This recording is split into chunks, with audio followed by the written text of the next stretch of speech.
আসসালামু আলাইকুম। আমার আরেকটি ভিডিওতে আপনাদেরকে স্বাগতম। আমি আজকে ঘরে কিভাবে খুব সুস্বাদু করে ফ্রেঞ্চ ফ্রাই করতে হয় তা দেখাবো। আমি কিছু আলু চামড়া ছেড়ে পরিষ্কার করে নিয়েছি। এরপর একটি চপিং বোর্ডে কিভাবে কাটতে হয় তা আপনাদেরকে দেখাচ্ছি। এই যে প্রথমে এক পাশ কেটে নিব, তারপর মাঝখানে একটা কাটা দিব,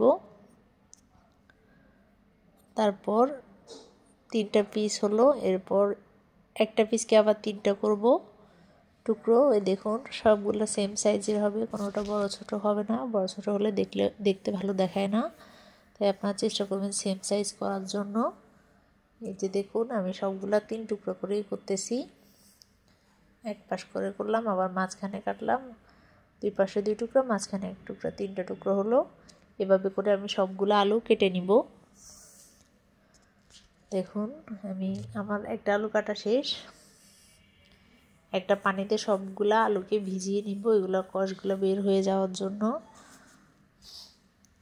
দেখুন সবগুলা আলু একটা পাতিলে পানি নিয়ে সেখানে ঢেলে দিয়েছি। দেখুন এগুলো থেকে কি পরিমাণ কষ বের হচ্ছে, পানিগুলোর কালার চেঞ্জ হয়ে গেছে। দেখতেছেন পানিগুলোর কালার চেঞ্জ হয়েছে। ওটা 15 থেকে 10 মিনিট ভিজিয়ে রাখবো। ভিজানোর পরে এগুলো ধুয়ে পরিষ্কার করে নিয়েছি একটা ঝাঁঝরে। নেওয়ার পরে চুলাতে একটা ফ্রাই প্যান বসিয়ে দিয়েছি কিছু পানি সহ। এরপর এখানে 1/2 চা চামচ লবণ দিয়ে দিলাম। লবণ দেওয়ার পরে যখন বলক আসবে পানিতে, তখন এর মধ্যে আলুগুলো দিয়ে দিব, কেটে ধুয়ে পরিষ্কার করে রাখা আলুগুলো। এই যে দেখুন আমি আলুগুলো দিয়ে দিছি। দেওয়ার পরে এগুলো 2 মিনিট ভাজবো। 2 মিনিটের বেশি ভাজলে আলুগুলো ভেঙে যাবে। এগুলো আমি 2 মিনিট পর্যন্ত রান্না করব চুলোয়। 2 মিনিট রান্না করা হয়ে গেলে এর উপর এগুলা ঝাঁঝরে ঢেলে পানিগুলা ছেঁকে নিব। দেখুন আমি পানিগুলো ছেঁকে নিয়েছি। এরপর ছাঁকা হয়ে গেলে এগুলা ঠান্ডা হওয়ার জন্য রাখবো 5 থেকে 10 মিনিট। ঠান্ডা হয়ে গেলে আমি একটা টিস্যুর সাহায্যে ভালোভাবে এগুলার গা থেকে পানি সরিয়ে নিব, যাতে আলুতে কোনো পানি না থাকে। পানি থাকলে এটা খেতে টেস্ট আসবে না। চেষ্টা করবেন পানিগুলো একটা টিস্যুর সাহায্যে সব কিছু নিয়ে নেওয়ার জন্য।